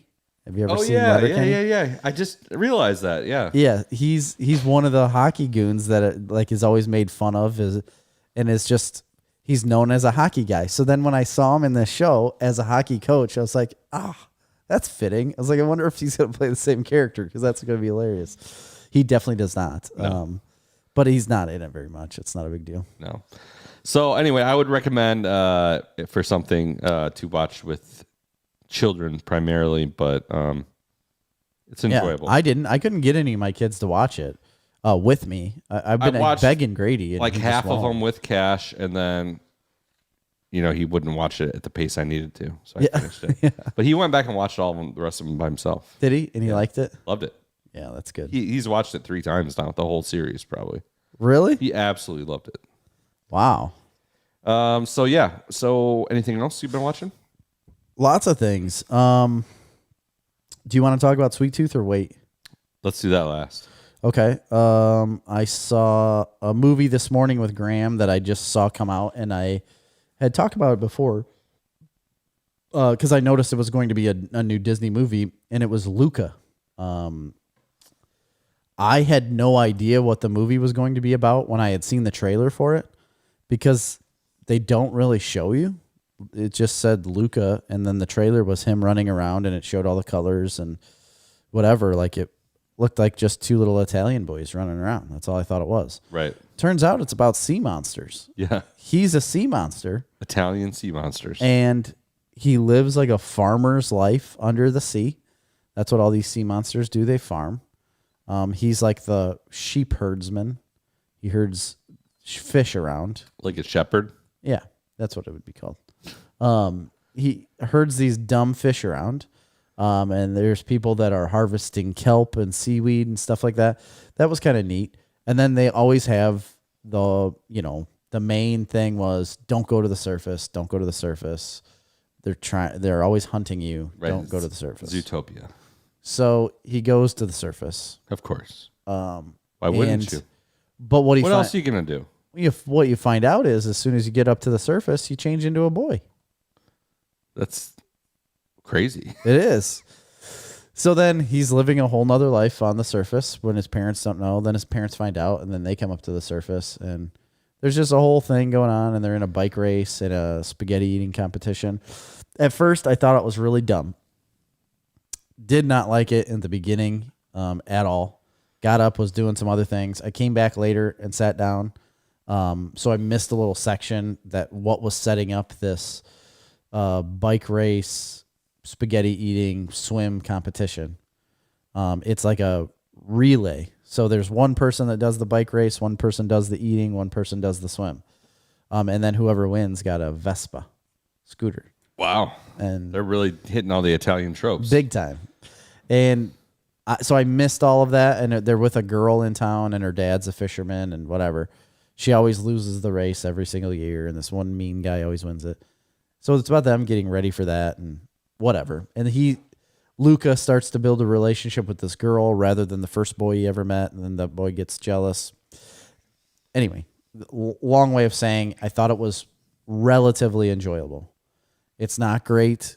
It's not terrible. The first part I didn't like, but the second act and third act I enjoyed. It was pretty fun to watch. Graham liked it. He was like locked on to the show. All my kids have watched it. They love it. And I thought it was pretty fun. It's a great ending. I think it's a very uplifting, fun ending. So, if you're bored, I guess you could watch it. I guarantee you your kids will like it. Yeah. For me, it was kind of flat, but fine. Cool. When I was a kid, we got... so Nolan just wrote a big comment. Sorry, took a long to type. Need included. Okay. When I was a kid, we got a Nielsen box just as it was reportedly getting canceled. Oh, The Next Generation.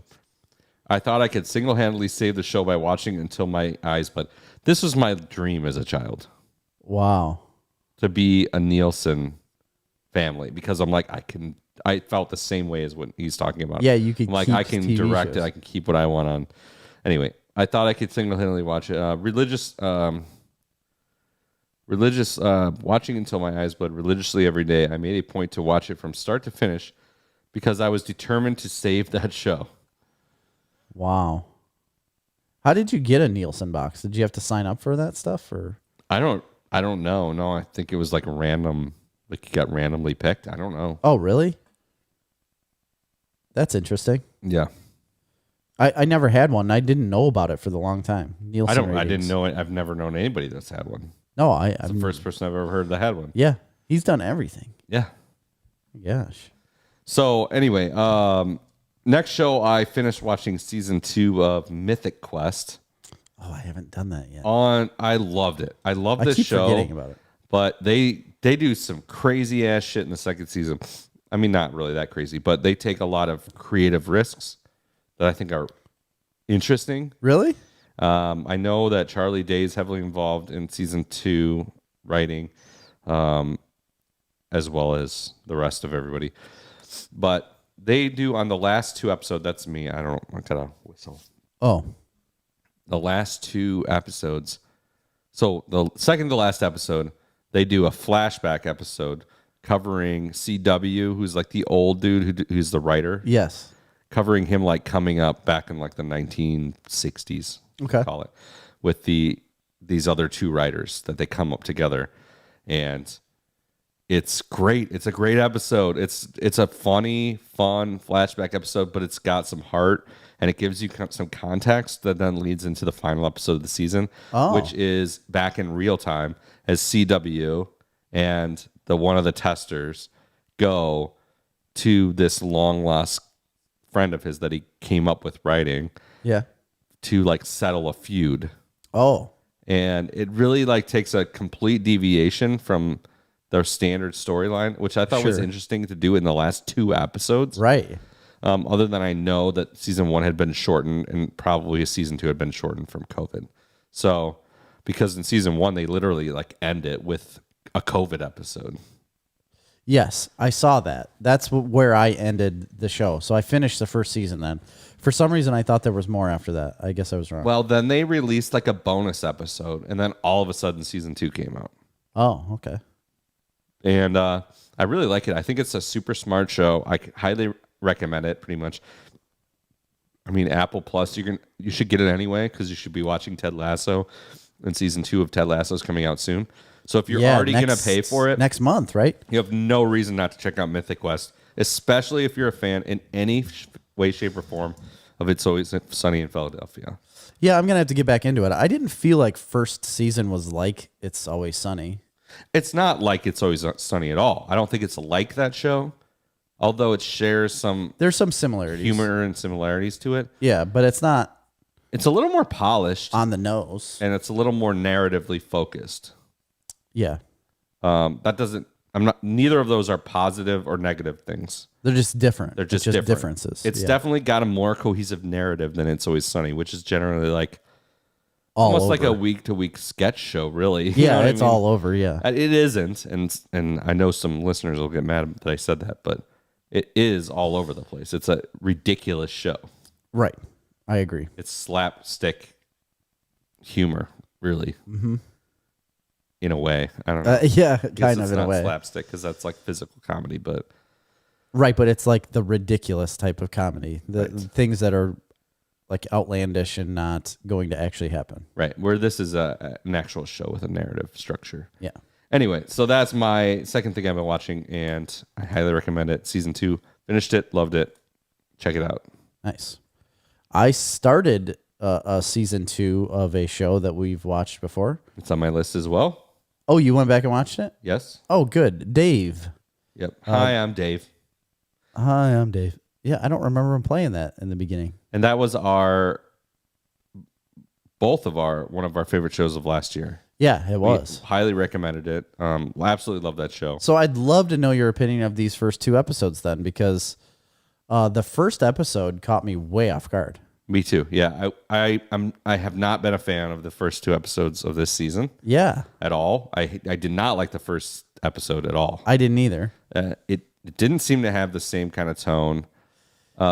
Came out of nowhere with them in Korea, and I didn't care.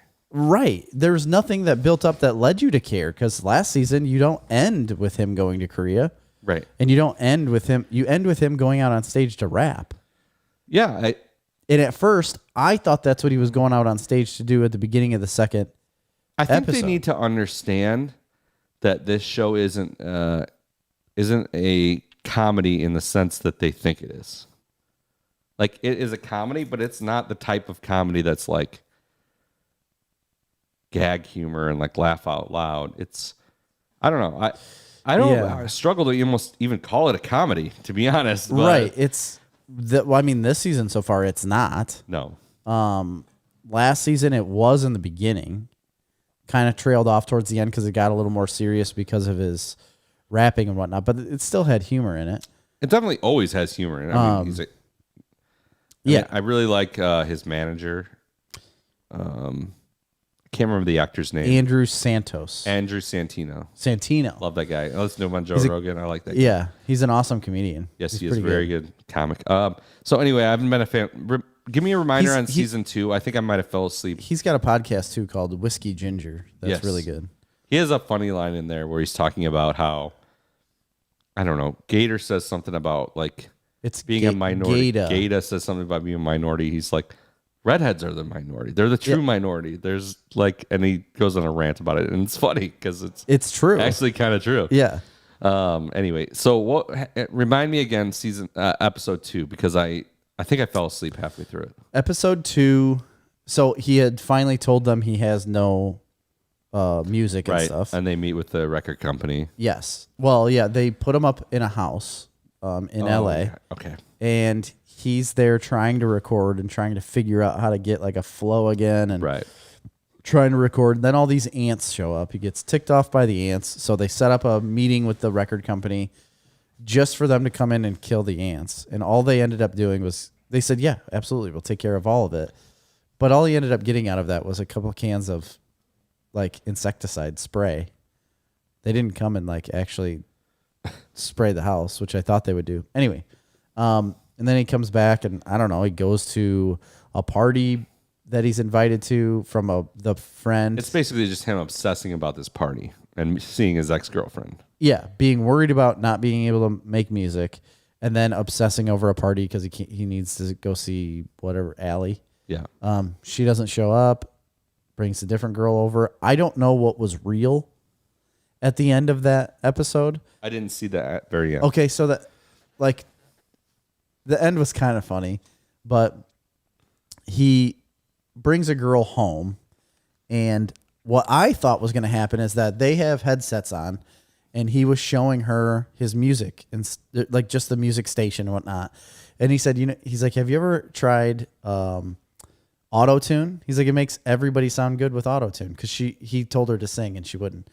So he puts on some auto tune and he starts singing stuff. He sounds decent, and she wouldn't sing. And she's like, I don't know. I just don't know what to say.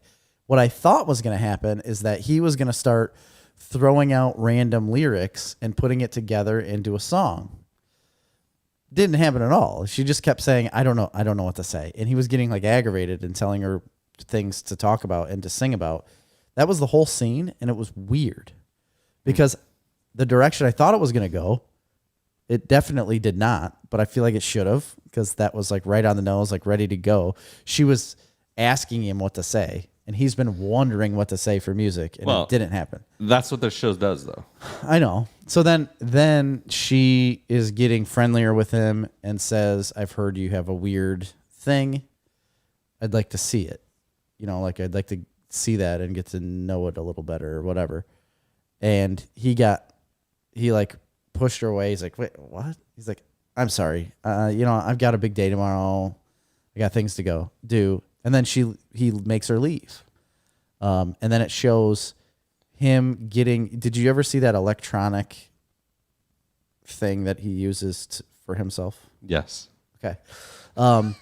He gets that, like puts oil on it and stuff, and puts on his Quest and starts clicking around, and then he reaches for that thing, and it's covered with ants. Oh. And he puts it on, and then obviously you know what happens. But after that happens, when he like jumps and yells because the ants are on it, it flashes to another scene where the girl stayed there. She says the same thing to him, and then he's like, well, do you want to go upstairs? And then they go upstairs, and then that's how the I see. episode So ends. it's like a choose your adventure kind of thing. It was, and I don't like that. I was like, what actually happened? Give it till the next episode. See what, give it some time. Right. No, they do some novel things on that show. They do. They had some really smart episodes last season that I loved and you didn't like. I didn't care for one of them, where it didn't have anything to do with Dave. And I loved because that. I thought that was a brilliant episode. Well, I appreciate the episode, and I know it was good. I was just in the mindset of wanting to know more about Dave's story. Yes, I wanted Dave's story, and then all of a sudden it was a complete removal from that. Right. That one that you welcomed and enjoyed, and I was like, man, he could have. I wish they would have done that earlier in the show and not in the middle of the story when I wanted more. Well, that's a fair point, but I did like the episode. Yeah. So hopefully it gets better. I'm excited about the show, Dave, because we loved it. I love that show, but I'm not impressed so far. No. And that's only because of high expectations. I don't know what it would be like if I came in with regular expectations, but I had very high expectations. I mean, there were some episodes last year that were absolutely laugh out loud funny, with like the whole milking table thing and laugh out loud funny and like touching. Yes. Not literally. Awkwardly figuratively touching. And the whole doll in the bathroom thing, and there were so many things that happened last year that were very funny. Okay, so I got two more, but obviously you've seen Loki. Yeah. So spoilers on Loki. What was your? So we talked about. Did we talk about the first episode on the air yet? We did, I think. Yes, we did. We talked about episode 1. We both enjoyed it, from what I can remember, quite a bit. I think it's gotten relatively positive reviews across the board. Episode 2 is, I would say, a little bit more of the same. I like the direction they're headed. Yeah, I like set up. the setup. I like the pacing. I was very interested. I thought it was a really I liked everything they did right at the end with Lady Loki apparently, but like Right. that whole scene in that warehouse, I thought was really interesting. I love the way Tom Hiddleston is acting. So that's what I wanted to talk about. I don't know how I feel about it. Really? I'm really enjoying what he's doing, but he's playing a different character. He is, but we don't ever get to see.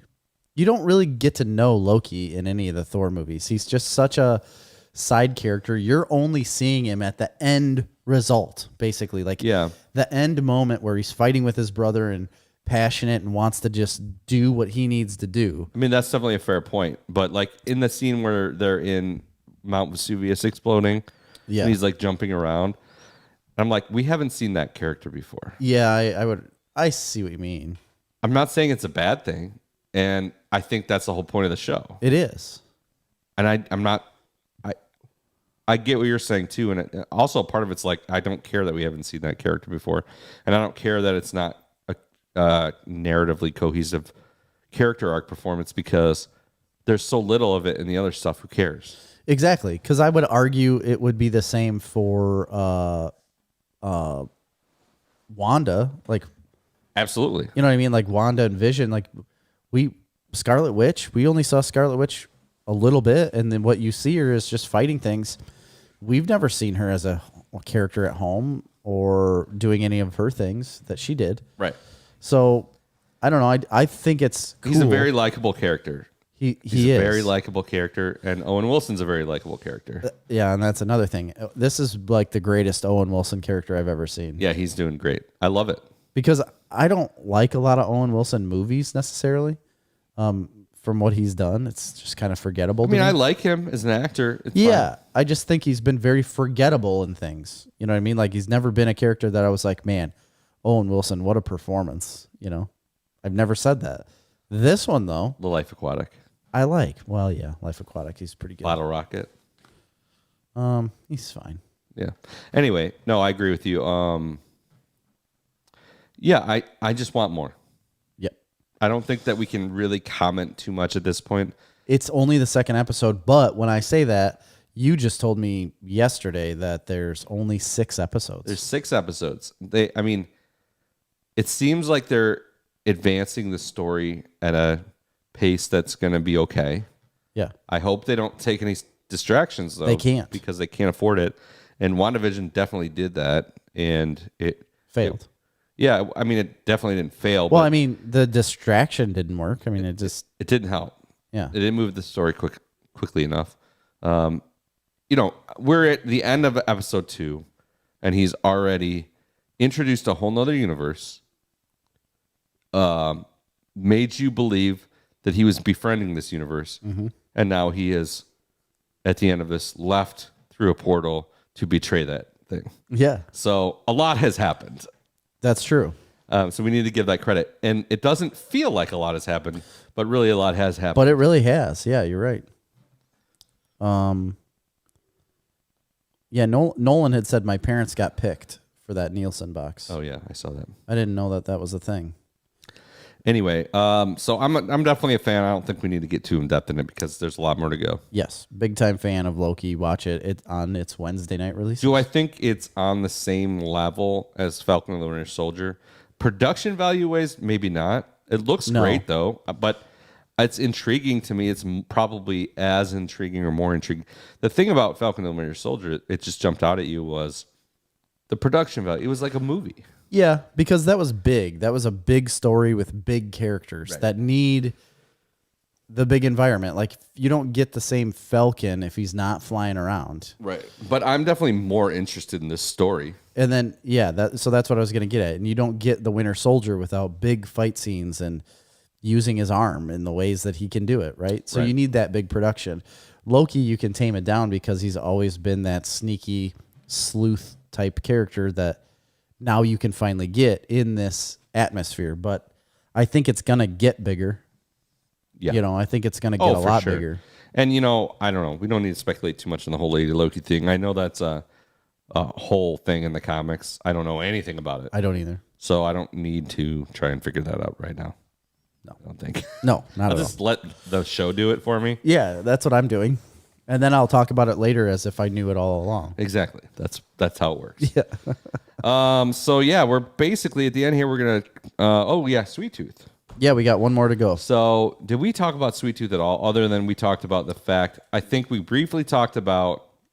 I had watched like 3 episodes. You had watched like 4 or 5 episodes. Yeah. And I gave you initial reactions. So I finished it. You finished it. Yep. Did you feel as passionately as you did at the end as you did at the beginning? 100%. I agree completely. I think It's just a phenomenal story and show. I ended up going and reading the first trade of the comic book after I started it. I like kind of paused watching it and read that and went back. It blows me away the ability to nail the comic book the way they did on screen.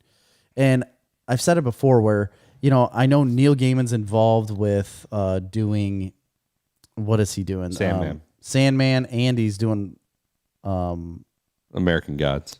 Yeah, he did American Gods. That's the one I was thinking of. So with American Gods, it's not the same book. It's not the same as the book and stuff, and I'm hoping Sandman can stay close to the book. But a lot of times when you hear creators are involved in directing even the show, Lock and Key was significantly different than the book. Yeah. A lot of times creators get involved and you think, all right, they're going to keep it to the story. They're going to keep it accurate to what he's already written. And they end up changing things and making it a little bit different. Not always for the bad. A lot of it can be good because we like Lock and Key. I liked the changes they made in Lock and Key. I think it was actually better than the book. And not that there aren't some changes to Sweet Tooth, because there are. But man, the way the characters act is my thing. The way Sweet Tooth acts and the way he says things and what he says are just absolutely spot on to the comic book character because they talk the same way. And the big man talks the same way, acts the same way, does the same things. And that's what I was like, holy cow. They were like legitimately reading this book. Yeah. When they went to film it, because it's unbelievable how spot on it is. But beyond that, the story itself is just very good. Yeah. I think the pacing was incredible. The acting, like I said, is very good. And it makes you want to see more and more and more every time. I agree. There's never a dull moment to where you don't want to know what's around the corner or what the next scene is going to be.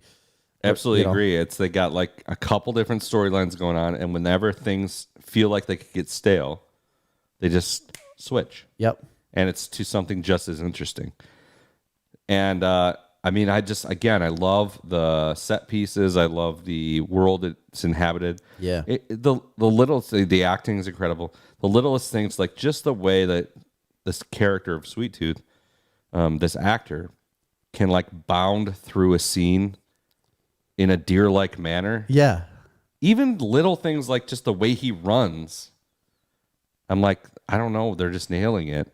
But I agree. The big man. I mean, this guy, this actor is unreal. He's doing a great job. I think he's incredible. He totally feels. Maybe it helps that I don't know any of these actors other than the guy that plays Sweet Tooth's dad. Yeah. Is the guy from Saturday Night Live. But you feel like this guy, you're like, yeah, this guy's a professional. This totally makes sense. I don't know. I just really, really, really think this show it just nailed it. It nailed it. It didn't end as strong as it started necessarily. Not necessarily, no, but it still was great, and I want more of it. And I love the fact that each character has their place, like for a reason, and you see it in the show. Like they all have something to do. And they all have a reason for being there. The side characters aren't necessarily always the side character. It's like they're a part of the story too. You know what I mean? Like when you get a group together in a movie or a show, and there's always a few people that are in that group, but you just don't really see them very much, and they're just kind of around. You don't get that in this show. It's like everybody they've introduced you with has something to do as the story goes along, and I like that. I agree. It's fun. I have never seen anything like this show, to be honest. I've never really read a book like it either. It seems like it would have been a huge risk for Netflix to do. I cannot believe it. I cannot believe it. When I saw the premiere for it, or like the trailer for it, I was like, what? I knew nothing about it going into Right. it. And I heard Sweet Tooth, and I was like, okay, well, let's look into this. And I started watching it. I was drawn in because Robert Downey Jr. That was the only reason. I think I said that before. Being a producer and his wife. So, and I saw that it was based off a comic. So I watched the trailer. I was like, hybrid children, and you're going to have a kid with those stupid antlers on his head? Like, I was like, looks interesting. Just don't know where this is going to go. You know, I did not have high hopes for it. No, I didn't either. I mean, I didn't have any interest in it. Yeah. I'm surprised you watched it, actually. I didn't think you would even watch it because I had brought it up that I was starting to watch it. Well, of course I was going to watch it. I mean, it's based on a comic book and Robert Downey Jr. is involved, and I'm going to watch it. It's just, no, I'm glad I did, and I can't wait for the next season. I don't want to wait a year for it, but isn't that bullcrap? It sucks, but it's. I am such a fan of the weekly release now than I ever have been before. And that was a binge. I know. I love weekly release. I don't want binging. I don't want it all to drop. I don't like it. And I thought binging was like going to be the new wave that everybody wants and everybody loves, and it's the best thing in the world when Netflix started doing that. And now it sucks because sure, it's great in the moment when you're like watching all of it and you can take the whole story in, but then afterwards there was no suspense, there was no waiting, there was no wondering, there was no conversation. The only conversation you get to have about it is the final result, the end, like what we're doing now. Right. We didn't talk about it at all during the show because we knew we were like, well, let's just finish it and then we'll talk about it. Right, and it's too hard to comment on individual episodes when you don't have that week-long break. That's what I mean. So you don't have that. If there's a week-long break, we could have a dialogue about every episode. We could have a whole Snarf Talk episode, like, which helps the show. Yeah, I think so too. It's a no-brainer. But anyway, highly recommend Sweet Tooth. Nolan said, I don't know if that's been addressed, but why is Chris's voice as low as James Earl Jones? And after a handful of barbiturates, Thanos and Batman sound like eunuchs next to him. I don't know. I'm just talking normally in my normal voice. What happened to us? I was reading something on the screen. I don't know if it's been addressed, but why is Chris's voice as low as James Earl Jones after a handful of barbiturates? Oh, geez, I don't know. Thanos and Batman sound like eunuchs next to him. Don't know. I guess we'll have to adjust your levels. Yeah, we'll do some research on that. Maybe we got to get rid of the big bottom. That's what I think it is. That big bottom is really hitting it. Yeah. But this mic also has adjustments on the back for bass. Yep. Bass roll off. Yes. I think that's it for this week. We're heading on out. And next week, again, remember, we won't be live, but you can still download the podcast. We will have a podcast available. Correct. Coming out on Monday or Tuesday as normal. Yep. The following week. For Snarf Talk this week, I've been Chris. I am Jerry. See ya.